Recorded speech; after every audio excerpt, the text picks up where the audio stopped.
All right, good evening and welcome to our Artists Talk. Tonight, I want to introduce you to Thomas Hudson.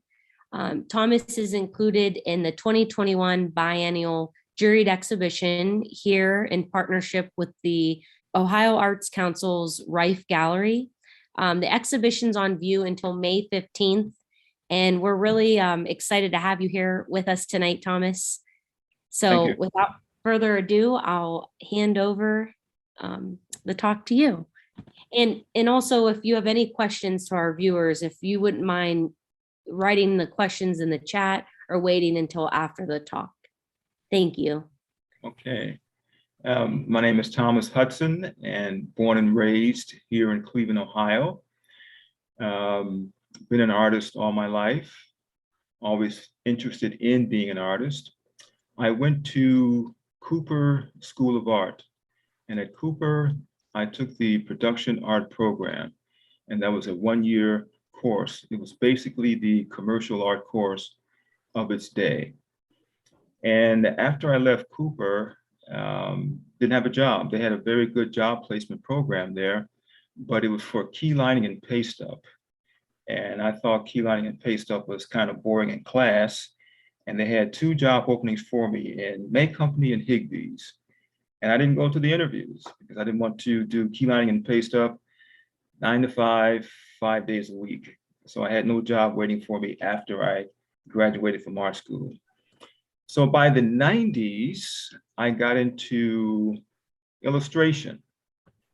And I did works for a number of children's book publications.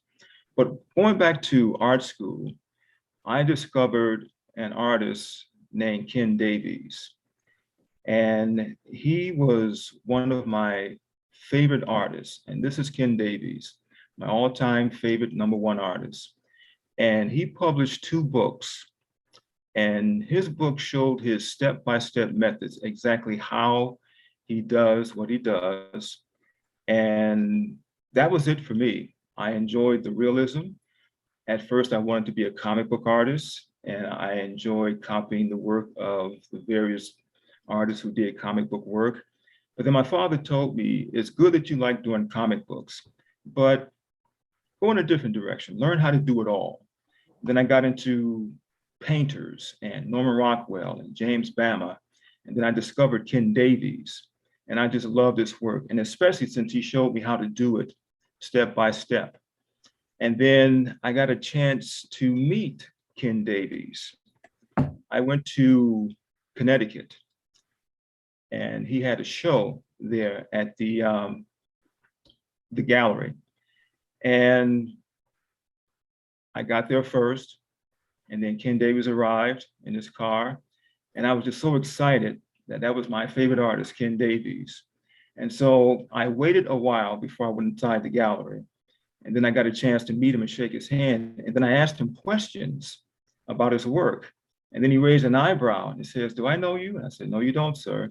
But I'm very familiar with your work and you're my favorite artist." So he asked me to sit down with him. And I was very excited because to me, it was like a very religious Catholic person sitting down talking to the Pope. And I got a chance to meet him and talk to him. And we talked for about 20 minutes. And then he had to do his talk at the gallery. And then about a week later, I sent him my artwork through photographs, didn't have a website. And he called me at home.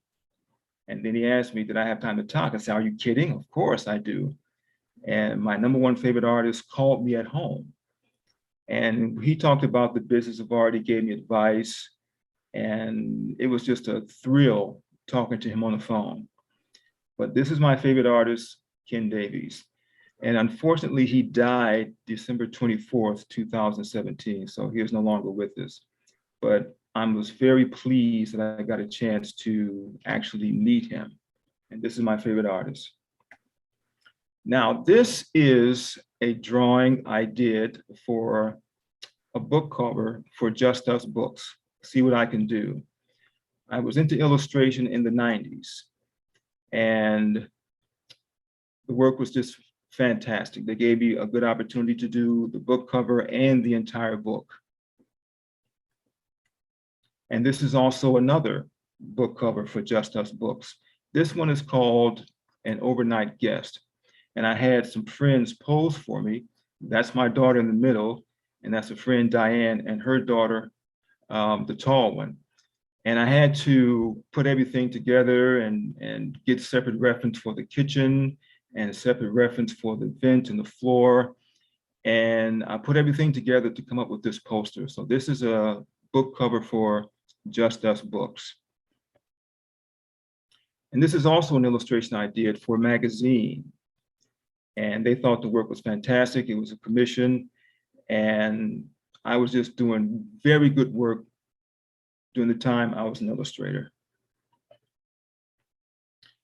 Now, after the illustration, I got into doing sculptures using super sculpey clay. And this is the inventor, Garrett Morgan. He invented the gas mask and also the traffic signal. And this is all clay. And the paint I used was an alkyd paint. And this paint dried slow enough to allow me to blend the colors, but it dried overnight. So I can go over it again. And everything was just basically bone dry by the next day. And this is also another view of the sculpture. Again, this is Garrett Morgan.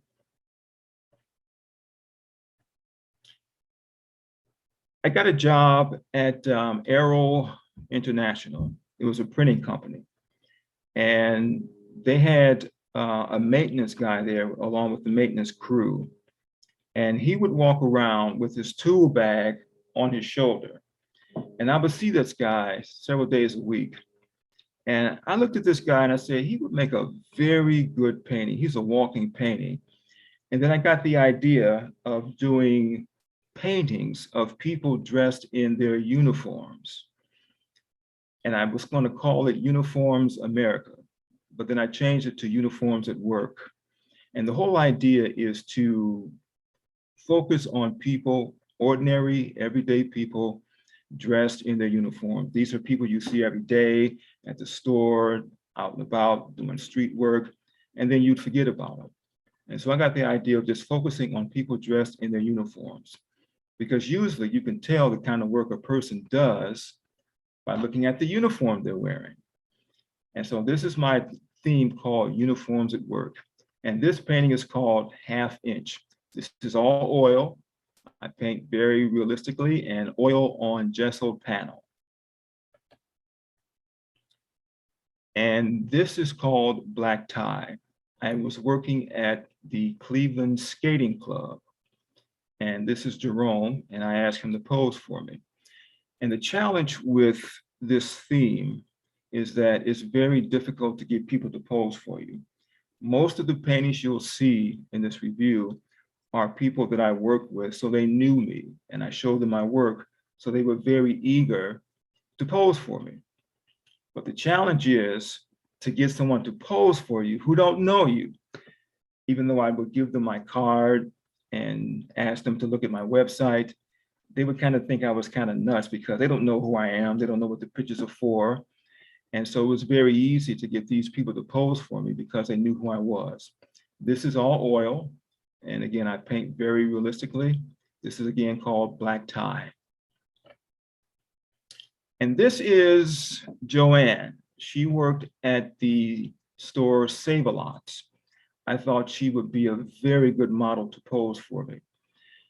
I would go in the store, get at her register, and I gave her my card, and I asked her to pose for me. I told her what I do, and she thought she was too fat. She didn't look right as a painting. And I said, no, you're perfect. You'll be perfect for the painting. And it took me about a year of asking her to pose for me. So then one day I got the idea, I'll just bring in 2 paintings.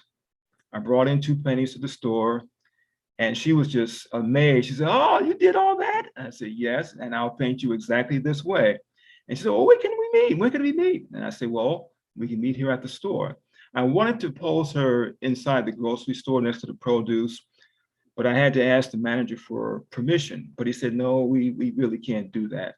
So I asked her to pose outside the store. So she's in front of the window, in front of the posters that they have the advertisements for the various produce. So that was a good background for her. But she thought that she wasn't a good model. And I told her, well, I want you to come just as you are. Don't wear any makeup, just come as you are in the store. And of course, when she came, she had the makeup and the lipstick and she thought she was fine. But this painting here, I entered this into the May show in Lakeland. And I won Best of Show with this one. This is in 2016. And I also entered this in the Riffe Gallery Biennial. And I also got a Jurors Award, to my surprise. So this is an award-winning painting right here. And this one is called For $2. And this is Tony Tata. He worked at the Light and Cabinet Company. He was one of the painters there. And I also asked him to pose for me. This all is, again, in my Uniforms at Work series. And this painting is called Paisley because of the scarf that he's wearing. And this is Rich, and the painting is called Rich. And again, this is my Uniforms at Work series. He worked at the Cleveland Skating Club. He was one of the chefs in the kitchen.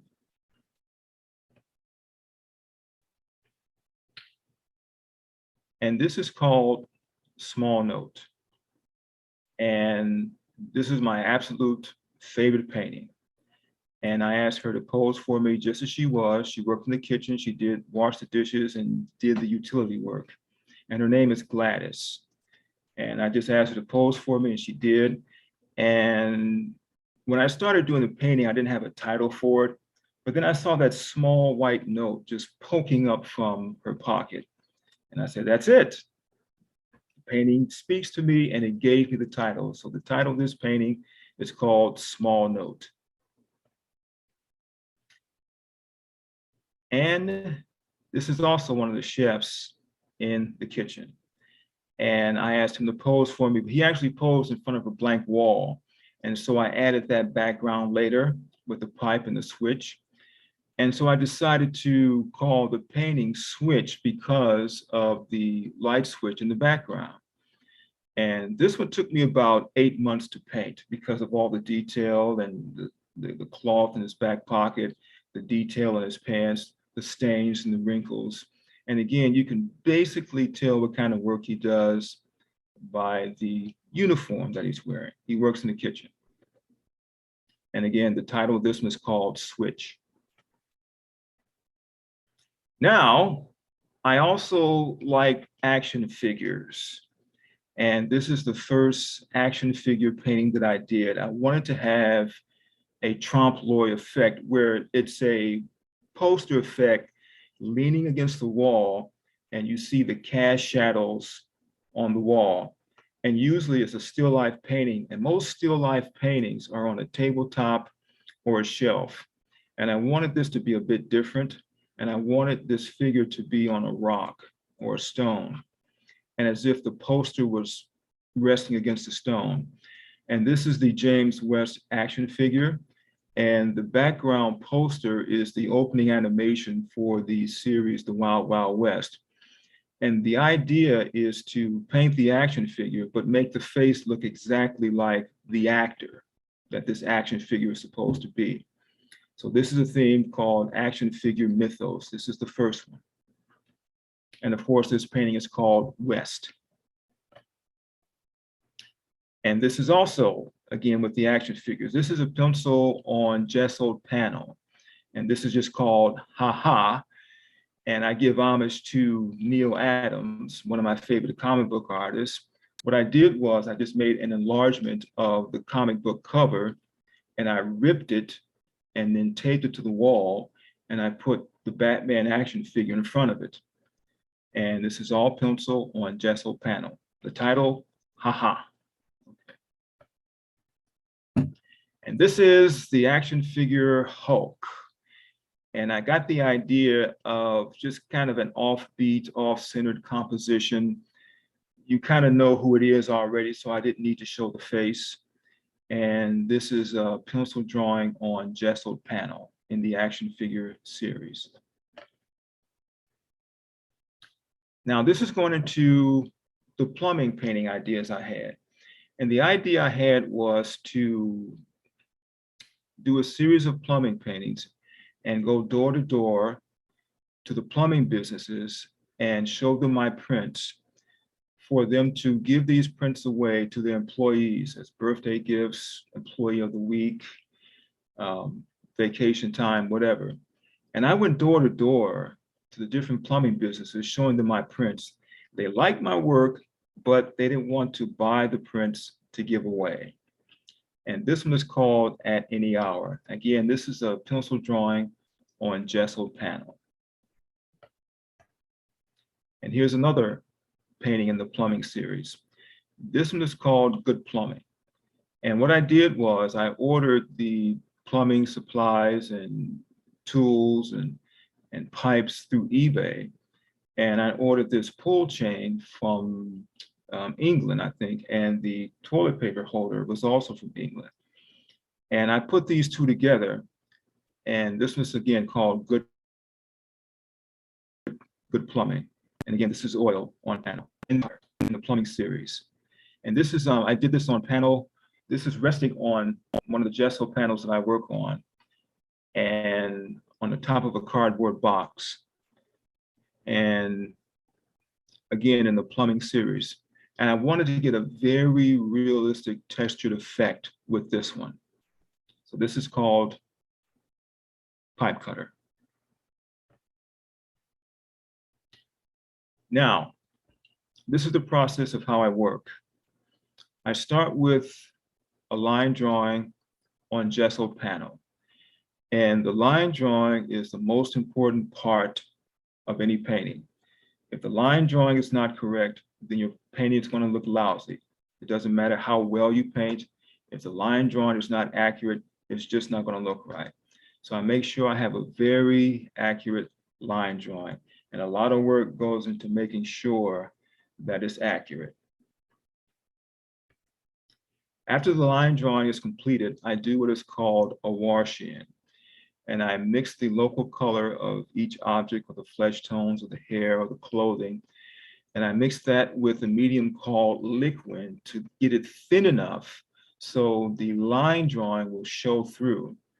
And I brush it all in, and I take a small fan brush and I brush it over to make sure that the tone is nice and even. And the challenge is to make sure that the line drawing is not too dark.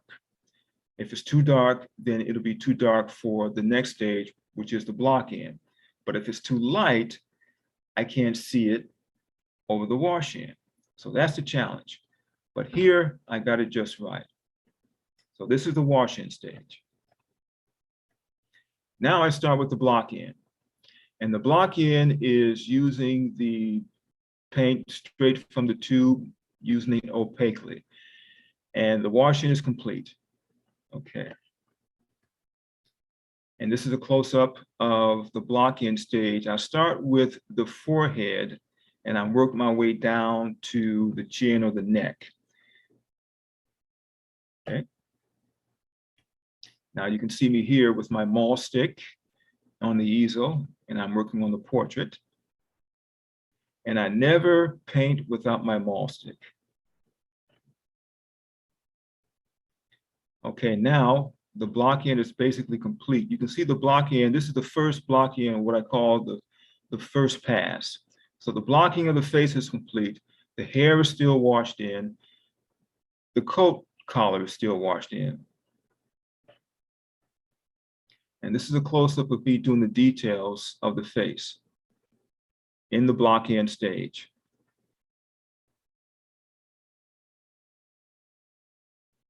And this is the block in of the folds in the t-shirt. And this is the finish of the t-shirt and the folds. And this is just a detailed view. The face is just about finished.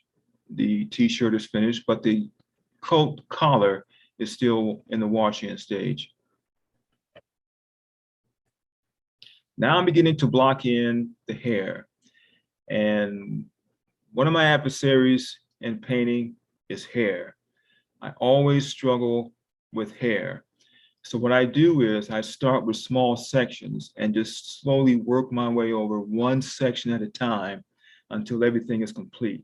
And here you can see that one half of the hair is finished in the blocking stage and the other is still in the washing stage. And here he is, Leonardo DiCaprio. He's finished. The coat is finished. The collar is finished. Everything is finished and signed.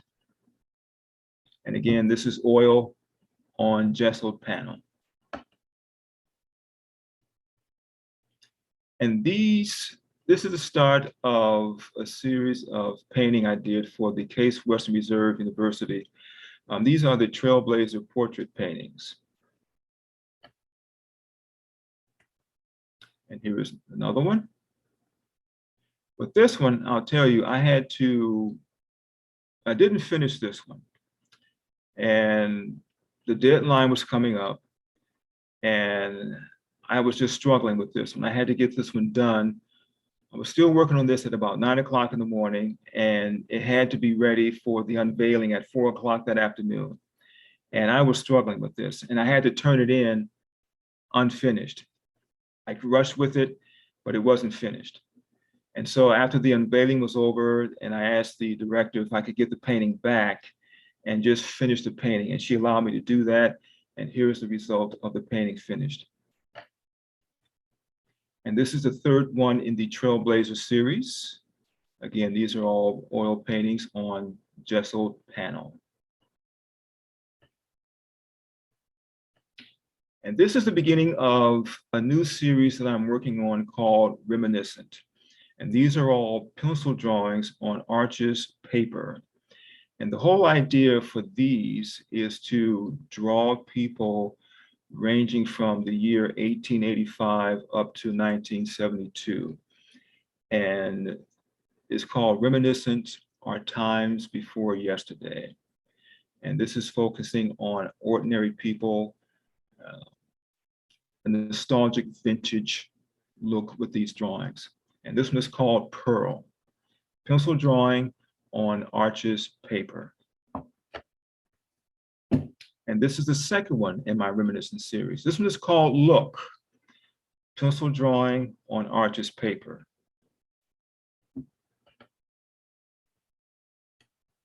And this is the third one in the Reminiscent series. This one is called I'm getting these pictures, I'm ordering these from eBay. A lot of these pictures are one of a kind. They're in the public domain. There is no copyright attached, so I can do whatever I want. And I saw this picture and it just looks like she's saying, And so I really had to draw her and include her in my series. And this one is called Luthus. And again, in the Reminiscent series. It took me a while to do this one. And I messed up the collar, the tie pin, and I had to redraw it and make sure it was right. And it took an effort to get this guy done, but he's finished.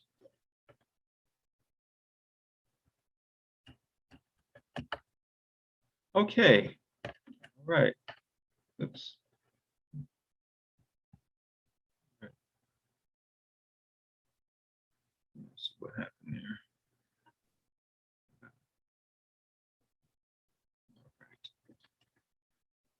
Okay, so now we go to the end of the slides. Get this right here. Oops.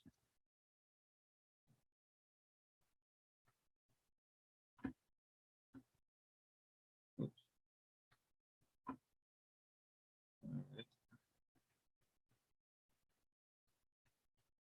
Okay, and you can reach me at mall6studio.com, Thomas Hudson, and that's my information, email, and phone number. Now I'm open up for questions.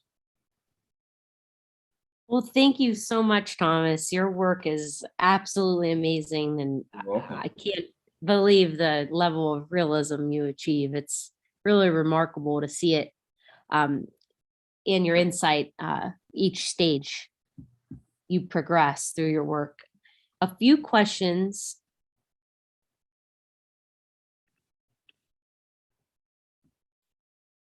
Do you have a preference when it comes to painting or creating sculptures? No, I don't. Um, I was working on inventors for a time. I have some ideas that I haven't gotten to yet, but no, there's no preference right now. Okay. Is that just for Where- sculptures or for the work in general? the question came in, did you have a preference when it comes to painting or creating sculptures? Painting Painting or or creating sculptures? painting, I do have a preference. I'm working on the Uniforms at Work series. Those are paintings, and right now I'm doing the pencil drawings for the Reminiscence series. Okay, the next question, where do you find inspiration to create your artwork? Well, now the inspiration for the Reminiscence series are the photographs that I'm getting for my reference. That's my inspiration for that. And for the Uniforms at Work, it's a challenge getting people to pose for me. Um, but that's the inspiration. Yeah. Okay, another question. Any advice you would give to young artists wanting to enter in the field of illustration?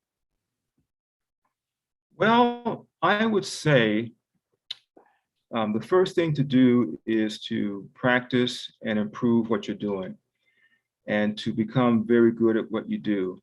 And if you want to be an illustrator, contact book publishers, magazine editors, but get very good at what you do. Have a style that's all your own. I would say that.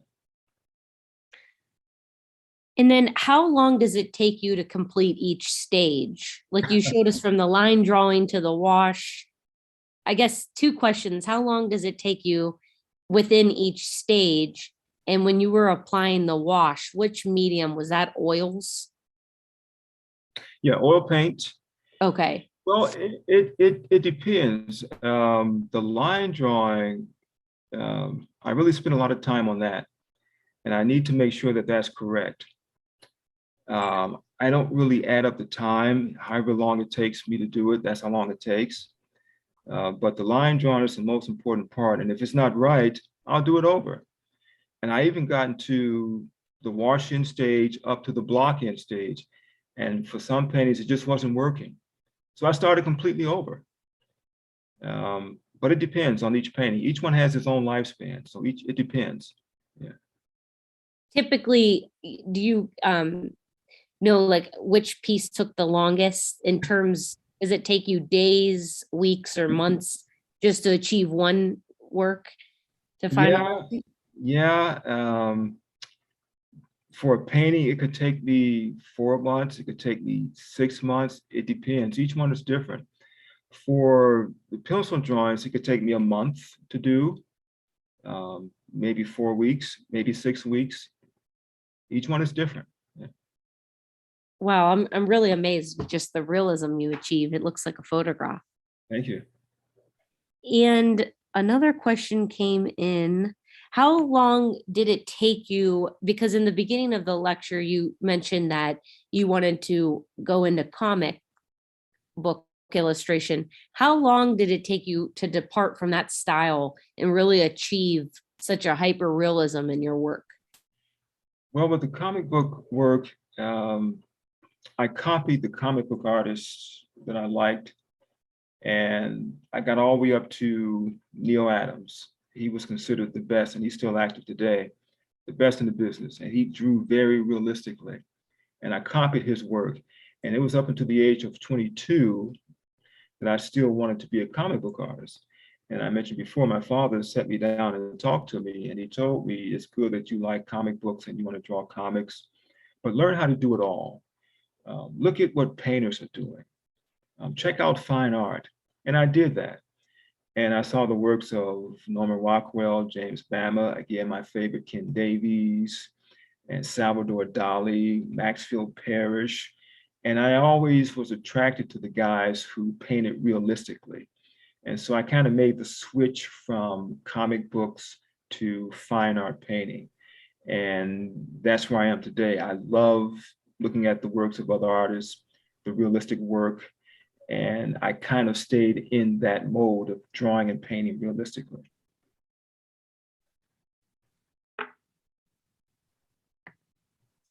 Thank you. I'm just seeing if there's any more questions that came in.